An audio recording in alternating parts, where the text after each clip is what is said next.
so tempting in a seminar or a class environment, or even at home, to go with your plan. Right? This is my plan.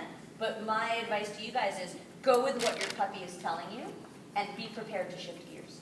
Because you and your puppy will actually learn a lot more that way. Right? So everything we do today, even if I forget to remind you, starts with some party cheating, and you'll find that the more you do it, the easier it is. Right? The more experienced dogs, you'll be able to just be like, yay, let's get to work. Play, play, play, play, play.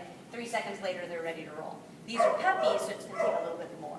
Right? All right, let's get into a little bit of a balance to all that wild craziness. How many of you guys have taught games? There's a lot of different names for these games. Some people call it It's Your Choice. Some people call it Puppy Zen. I call it Making the Choice. It starts with cookies in a hand. Easiest game on the planet. Yeah? Is there anyone who's like, what the hell is she talking about? Right? It's an exercise that's out there a lot, by a lot of different people, where there's the dog, and you present an open hand of cookies. Most normal dogs with a pulse go for it the first time, don't they? Right? And you close the hand, and they back off, then you open. Yes, you've all done that? Yeah. All right. We're going to not start with that, then. We're going to start with the next level.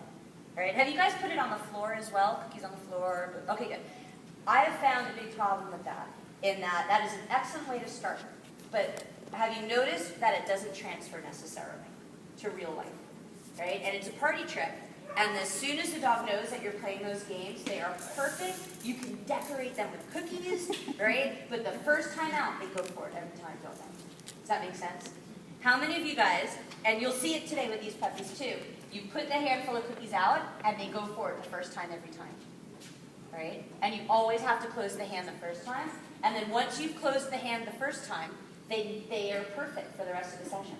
But you always have to close the hand the first time. So what I noticed with my dogs and with students was that it just wasn't transferring. These dogs were brilliant, but it wasn't transferring. And the reason is, we always had to close the hand the first time. And in the party game of this, the parlor trick, the dog's like, oh, it's the game, okay, we're training. But in real life, where it wasn't transferring, they would often get that reinforcement. Therefore, they kept trying to go for it. Does that make sense?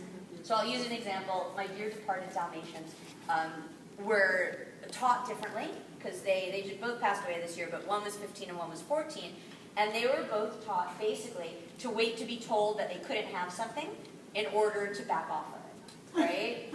Right? And so Pierce, who was 15, was taught with leave it, right? And this is 15-year-old training technology. I remember walking him around, he was on a leash, he'd go for it, and I'd say, leave it, in my, I really mean it voice. He's a Dalmatian, he'd give a crap, but he was on a leash, and so he would be like, all right, fine, I'll leave it. And then I'd give him cookies. Yay!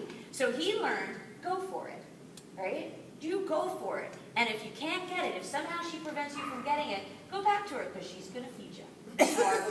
He learned that far faster than I learned it. Right? So what that transferred to was great puppy class behavior, but I would put him, go to our agility classes when he was like a year old, do little mini sequence, they're running courses a year old 15 years ago, and he would leave and go eat horse poop, because we train in horse barns, and it's delicious.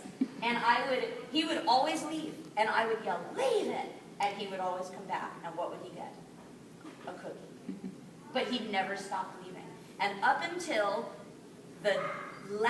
his last day on earth, and when he was 15, I let him do it, because when they're 15, you let him do it, he still tried to run into the kitchen and stick his head in the kitchen sink. Right? So that was pretty good training I put on him to steal things. The reason that happened was, I never taught him properly that the first time, you shouldn't even try. Right? If you see a distraction on the ground, just don't go for it. And that includes other dogs, that includes pills on the floor of a hotel room, just don't go for it. Right? So like Export, who, my dogs are by no means perfect, but Export, who's 8, was taught differently. He was taught, just don't go for it, it's not there. So one of his very first travels, he was 12 weeks old, I remember him just standing on the bed of a hotel. And Export's always been one of those dogs where you're like, well, I don't know what he's doing, but we're just going to let him do it. Because he has like an inner world like no other. And so he'd be standing and staring. So I'm unloading the car, and there he is. Right? And he had been taught these games starting at 8 weeks old. So finally, about 10 minutes later, I'm like, even that's bizarre for him. So let me go see what he's doing. He was playing this game with a pill that he found.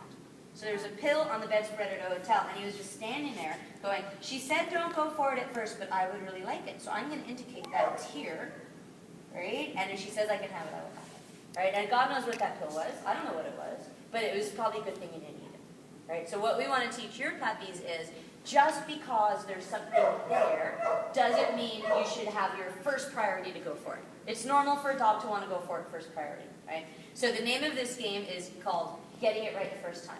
And it needs a much better name. It's a terrible name. But it kind of gets the idea across that the dog, when you present a distraction or the environment presents a distraction, they should resist the temptation to go for it the first time, right? So come to Crush Your Land. I'm going to show you what it is.